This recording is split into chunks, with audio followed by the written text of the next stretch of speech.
Have you ever thought about using rental properties to retire or maybe to retire early? Well, if you have, you've probably asked yourself the question, how many rentals would it actually take to retire? So in this video, I'm going to share some simple math to help you figure that out with some real examples. And then I'm going to give you a 5-step process so that you can figure out exactly what your number is for how many rentals you need to retire. We're getting started right now.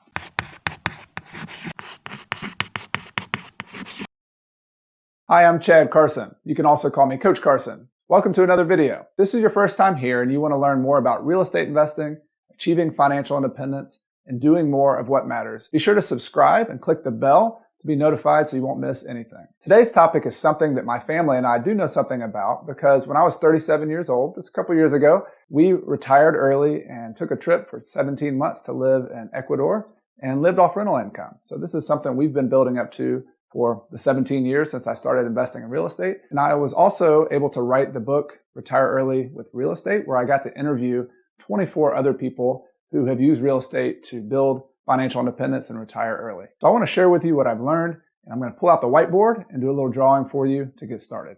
Okay, to start off, and before we get into the specific number of rental properties, I want to talk about the bigger picture of retirement and how much wealth you actually need. And typically, if you're thinking about retirement or early retirement, you might find online your handy retirement calculator, which are really cool and handy. And I'm going to provide a couple links to retirement calculators I like in the description below. But I told you the math is going to be simple in this video.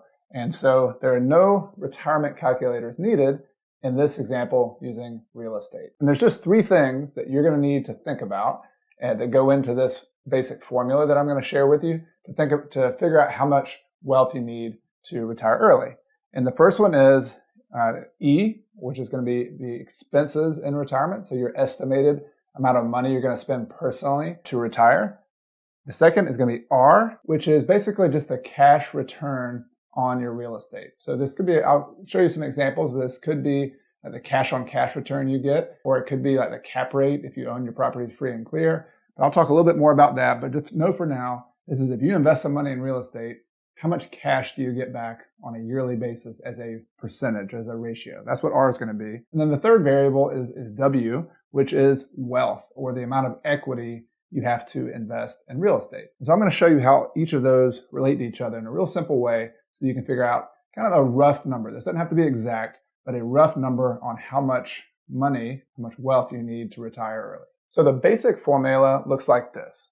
You take the personal expenses, or E, and you divide that by the cash return you can get with your real estate investments, or that you estimate you can get. And I'll give you an example to show you what that might be. And when you divide E divided by R, you get W, or the amount of wealth that you need. Now, let me give you an example to show you how that might work. So let's say that you determined that you needed $70,000 per year, roughly, to cover all of your personal expenses in retirement. So that's your number. You also, by studying some other investors in your area, looking around, you feel confident that you can get a 10% return on the equity that you have invested in your properties. You could also think about equity as a down payment. Eventually, though, that grows into larger equities. You build wealth and the property goes up in value. So I'm going to use the term equity, but let's assume you can get a 10% return on your equity. If you could, you would divide 70,000 divided by 10%. And if you want to pause this and do this on your calculator just to prove that this number works out, 10% is kind of an easier number to do. 70,000 divided by 10% equals $700,000. So let's pause just for a second with this example to understand what that means. That means if you wanted your real estate to produce $70,000 per year, and this is pre-tax, before you pay any taxes, that's a whole nother video that I'll get into with tax implications. Pre-tax, if you wanted $70,000 and your properties could produce 10%, you would need to have equity of $700,000. So this is a good place to start. As I mentioned earlier, this doesn't have to be exact. If you're starting your journey or you're just getting ready to grow, you're not looking for like the exact number down to like the dollar and 2 decimal places. What you're looking for is a rough number so that we can get into the next step, which is figuring out how many properties you need overall to get that amount of wealth. So let's say you looked at that number and you said, you know what, $70,000 is not going to work for me. Maybe my number is $100,000. So you could do the math. You could do the same formula, 100,000 divided by 10%, and that would just be a different number, a different amount of wealth. that would equal $1 million. So you see how that formula works? You can plug things in. You can change your expenses. You can even change the R in the formula. Maybe you said, you know what, 10% is really aggressive for me. I don't think I can get that kind of cash return on my equity over the long run. And maybe you're right. I would probably use a little bit lower number myself. Let's say you wanted to use a 6% number. You wanted to plug that number in instead. You wanted to have the same amount of personal expenses in retirement, $100,000. So 100,000 divided by 6%, instead of 1 million, that's 1,666,000. I think that's $667. The point is, the smaller the return you can get from your real estate, the more wealth you have to build.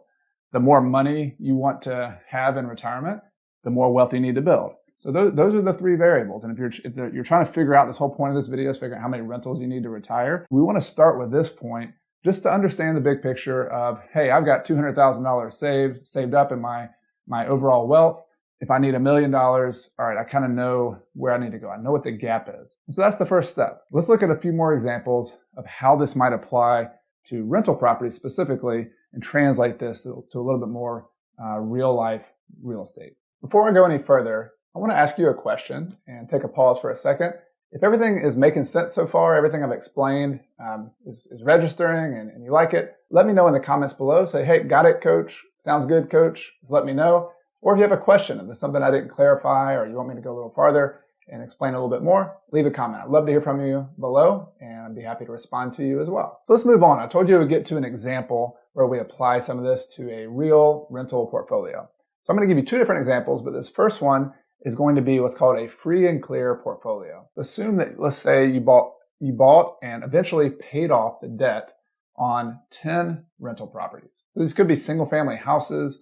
These could be apartments, 10 apartment units, whatever the case might be. Just assume there's 10 units. And I'll tell you why I mentioned that number in a second on why it's a little bit easier to manage a smaller number of rentals. So first part, 10 rentals. Now this isn't going to be where you start necessarily. If you have no rental properties at the moment, maybe you have to build up to this. Maybe you have to acquire them. Maybe you have to get them paid off. And how do you get those properties paid off? That's a pretty good question. One of my favorite strategies is something called the debt snowball, the rental debt snowball. Maybe you've heard of that with your personal finances, like with a credit card. You could do the same thing with rental properties. I'm going to do a video on that in the future, but for now, look in the description below. I've got a link to a blog post article and a podcast episode where I went in depth on how you do a rental debt snowball to go from having property with debt to getting it paid off. Now, sort of an aside here, but let's assume in my example that each one of these rental properties cost $120,000.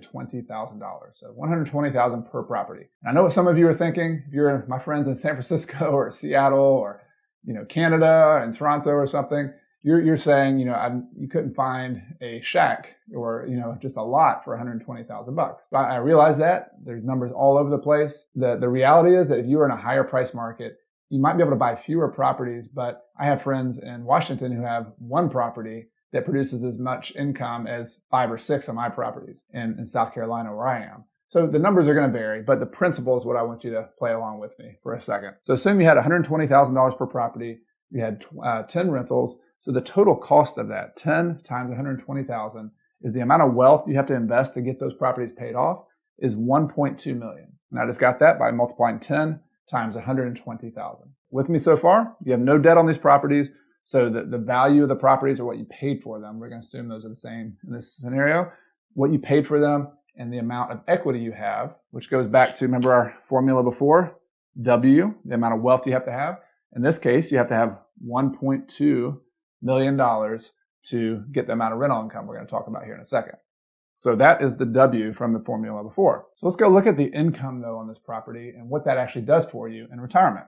So let's assume that this property rents for $1,200 per month. So that meets the 1% rule. Have any of you heard about the 1% rule? And that's something else I'm going to talk about in future videos, but also have a link in the description to another article explaining that kind of basic formula for running the math on rental properties. So you have $1,200 per month in rent. Let's assume you had $500 in expenses. This pays for things like taxes, insurance, maintenance, capital expenses, like eventually you got to replace the roof, might have to pay for management. So those numbers vary a lot, of course, but I'm just going to assume in this example that's $500 per month. So the net number, this is called your net operating income, is $700 per month. That's what's left over after you deduct all of your expenses from the rent that you collect, the net operating income. If you look at the link above, I've got a video that I did on net operating income. It's one of the most important numbers to understand rental properties. So if that number is not something you're real familiar with, that formula, be sure to go check that video out. So you have $700 per property per month, but on a yearly basis, we're trying to get this on a yearly basis to understand how much money we can have in retirement. That's $8,400. That's just 700 times 12. So think about it this way. Each one of these little businesses, this little property that you own and you paid off, produces a net pre-tax number. We're not going to get into taxes again, but $8,400 per year. But you have 10 properties, so 10 times 8,400 is $84,000 per year. All right, so we'll pause there for a second. Think about the formula we went over earlier. 84,000 in this example is the E in that formula. That's how much you can cover in your expenses, your personal expenses from these rental properties.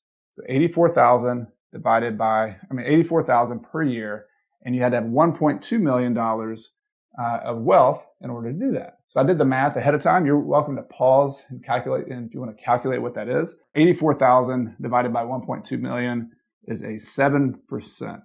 So the R in this case is 7%. Now I want to just again pause at this example just to show you a couple things. Now, why could this be beneficial to you? Why would you want to own 10 rental properties, get them paid off? First of all, it could cover your expenses. There's a lot of other retirement portfolios, a lot of other ways of owning wealth, and living off them that don't necessarily pay you a 7% return. I know a lot of my friends in the financial independence community, for example, use a number like the 4% rule. And they say, if I have $1 million, I can take out 4% of that, so $40,000 per year, and feel reasonably comfortable that my portfolio is not going to run out in the next 30, 40 years. That's typically what people use. But with rental properties, one of the most interesting, compelling parts about having at least part of your portfolio be rentals is that you can buy properties that produce a higher income return compared to some of the other investments you can make. That's not saying there's not negatives. There's positive and negatives to everything. But if you can own rental properties and live off a smaller amount of wealth that produces income, you might be able to get to your retirement number faster. That's why I wanted to show you this example. The numbers are compelling. Also, I'm going to give you another example where I use some debt and some leverage. But I do want to mention and start with this, that when you get to retirement, having a free and clear portfolio, or at least having part of your properties paid off, can be a very low risk way to move forward.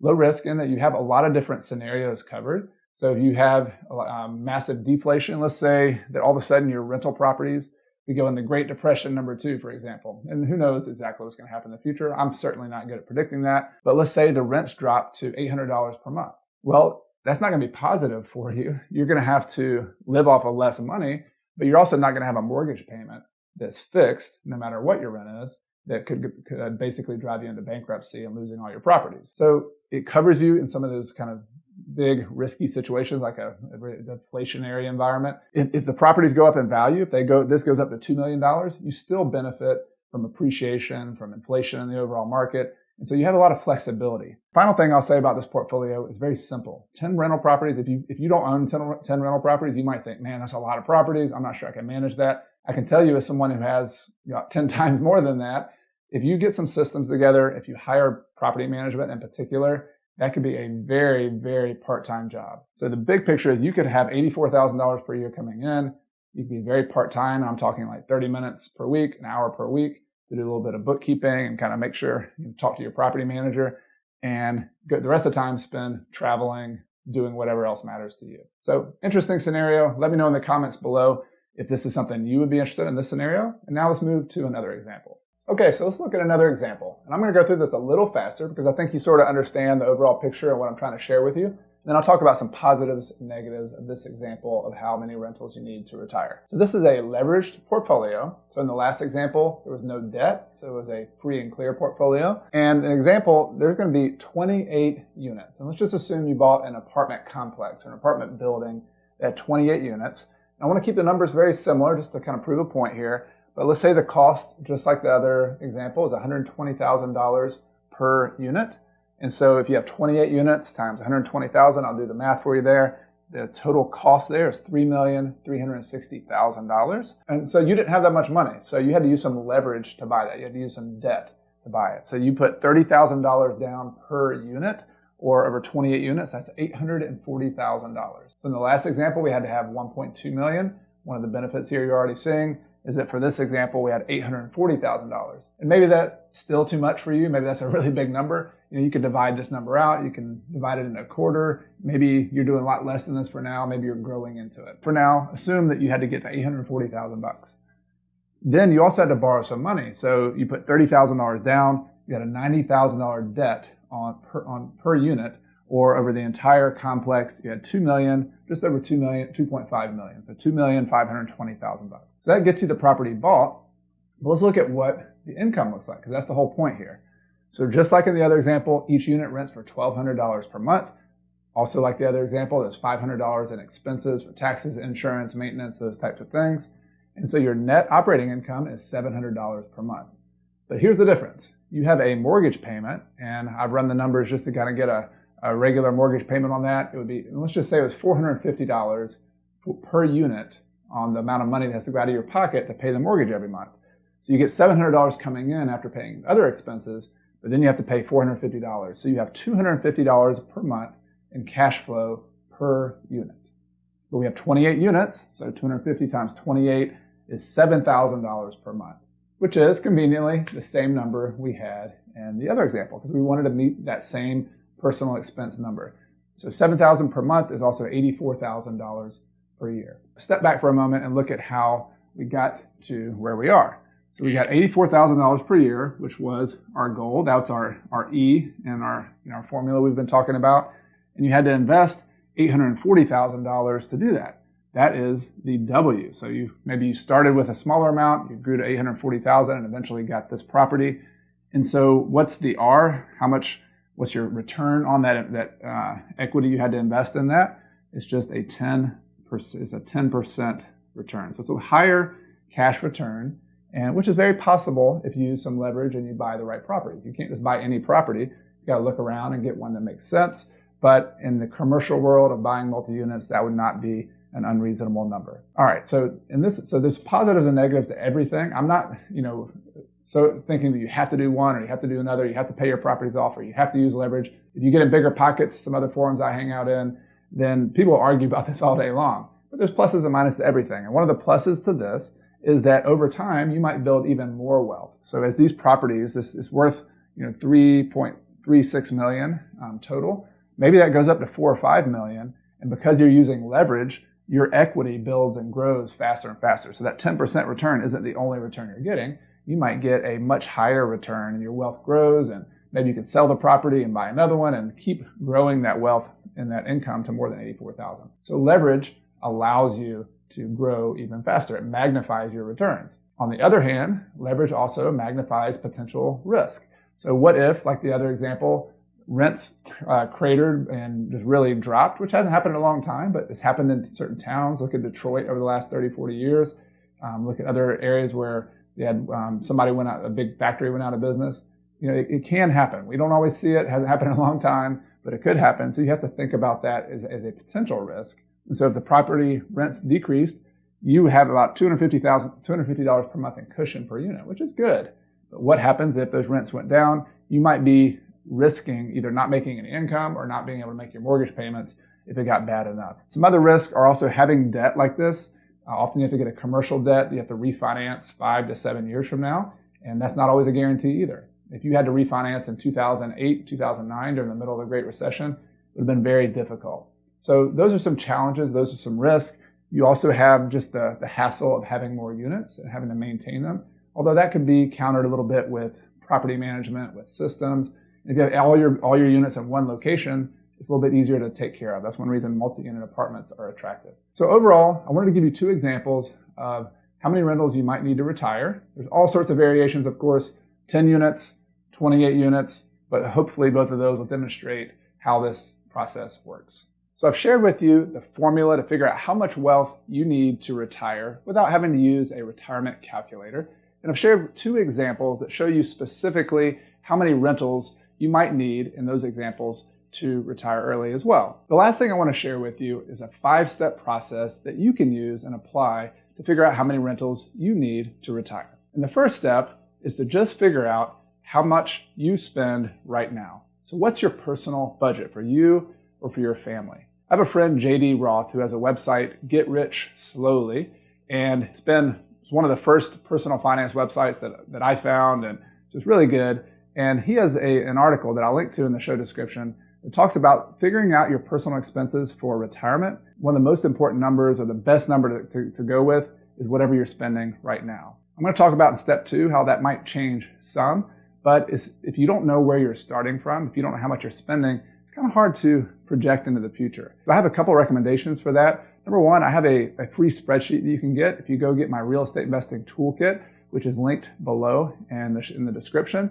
You can get some spreadsheets for free, and you can use them on Google Docs or use them on Microsoft Excel, and just plug in all of your personal expenses. And if you've never done that before, it might be a really enlightening exercise to do, to know exactly how much is going out so that you can start estimating how much you need to have coming in from your investments. You can also use apps or online software. A couple that come to mind, Mint.com is one that my family has used for a good while. And we're also playing around with another one that is a paid version but has a little bit more bells and whistles called YouNeedABudget.com. So I have both of those linked below. But the point is, whatever you do, whether it's a piece of paper, a spreadsheet, or some of these apps, figure out how much you're spending right now. Step number 2 of figuring out how many rentals you need to retire is to adjust your personal expenses for retirement. So this is, if you're 20 years from retirement and you're trying to project it out in the future, this is going to be a very rough estimate. But the main thing I will say is that don't automatically assume that your expenses are going to be a lot larger in retirement. It is true that things like medical insurance is one I think of, medical costs. That's one of those costs that goes way up and it seems to continue going up. So it's kind of hard to figure out what those are. But there's also other expenses that might not be as high once you get into a later period of your life. It's going to depend on your age. For example, if you pay your house off and you own that free and clear and don't have a payment, if you have already put your kids through college, if that's something you're working on, or if you make less money and you're in a lower tax bracket, you might pay a lot less in taxes. And you might not be saving as much for retirement once you're retired. You're not putting all that money into a 401k. So it's kind of, that's one of the reasons step number 1 is to figure out where all your money is going. Do a nice detailed analysis. Go look through your current expenses and see which ones are reasonable, that they will be the same in retirement. Other ones might be higher. And you're going to have to do kind of a rough guess. And it wouldn't be the end of the world if you did project a little bit higher. So give yourself a cushion. If you're making a lot of money now and you're saving, you might not want to err on the wrong side, on the low side. So it's okay to, let's say your expenses are $70,000, $80,000. Maybe you want to project to $100,000 per year just to give yourself a cushion. So if that's what you want to do, that'd be what you do right now in this step. So step number 3, after you've estimated your expenses from the first 2 steps, is you're going to estimate any other sources of income that you might have coming in other than real estate. So think about if you're going to be getting a pension, if you're at the age where you can start getting Social Security pension from the federal government, if you are getting stock dividends, if you're getting other sources of income from other places. The point here is that you have a total amount of money that you need to cover your expenses in retirement, and so you deduct from that total any other sources you have. And so whatever's left over, that gap, is what you're then going to have to use to fill it with your real estate income. So step number 3, add up all the other sources of income that you might have in retirement. All right, step number 4 is to create a basic profile of what a rental property will look like for you. So remember in my examples, I gave you kind of a rough cost per unit. I gave you a rough amount of rent per unit, net operating income. So you want to at least just put pencil to paper and say, all right, how much is it going to reasonably cost me to buy a rental in the portfolio that I'm going to be building? Is it going to be $100,000 per property, $300,000 per property? What will the rent look like? Will I get the 1% rule, 1% of the rent, and what will those expenses be like? So you just want to get kind of a rough idea because, again, we're doing the math. We're doing some rough math here, and you want to know what those numbers are. You also might want to start thinking about, this isn't this kind of getting ahead a couple steps, on where those properties will be, what type of properties they are. Do you want to be a multi-unit property? Do you want to be a single-family property? But if that's a little bit beyond where you are at this point, if you just want to run the math, just put down some basic numbers, and you can borrow some of mine. If you're a complete beginner and you just want to run some rough numbers, borrow some of mine from the examples, but at least put those down in step number 4. Now, step number 5 is to put all of the other steps together. So remember the formula we started this video with? You needed to figure out 3 factors. You needed to know E, so your personal expenses in retirement, and you needed to estimate R, so how much of a cash return are you going to get on your rental properties. So in the previous 4 steps, you've hopefully figured those out. And so now the idea is, how much wealth do you need given the expenses you want to cover in retirement and given what what kind of return you can get on your properties. For example, let's say that your expenses in retirement is $80,000 per year. And let's say that you thought you could get a 10% return on the amount of money that you invest into real estate. So $80,000 divided by 10% equals $800,000 of wealth or equity that you need to invest in real estate. Remember, that's how that formula works. Let's also assume that when you looked at the amount of rental properties, that you had a $100,000 rental property in your area. Maybe that's not realistic where you live. Maybe you need to change that number. But if it was, you would need 8 properties. So $800,000 invested.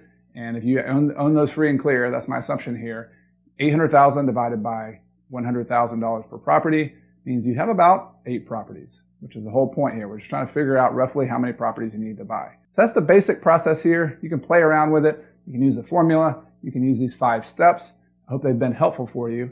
I want to remind you just what the whole point of this is. The very beginning, why we're doing this, why you're trying to figure it out is if you're setting out to build wealth, to grow your portfolio, and eventually to live off a rental income, it's good to know roughly how many properties you need to have. Before you go out and buy properties, before you go out and start plowing ahead, you want to have that idea, that goal to shoot for. So I hope this has been helpful for you. Hope it gives you a process to do that. And ultimately, I hope it gives you more confidence to go take all the next steps, all the things you have to do to go buy those properties, to acquire them, to get them financed, to manage them, to get them paid off.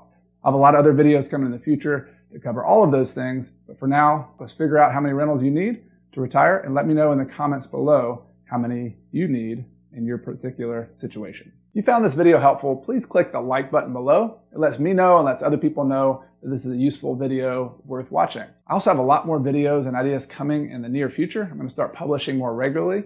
So click that subscribe button and the bell next to it to be notified and not miss anything when it comes out each week. So I look forward to staying in touch with you. Thanks for watching the video, and I'll see you next time on Coach Carson TV, Real Estate and Financial Independence.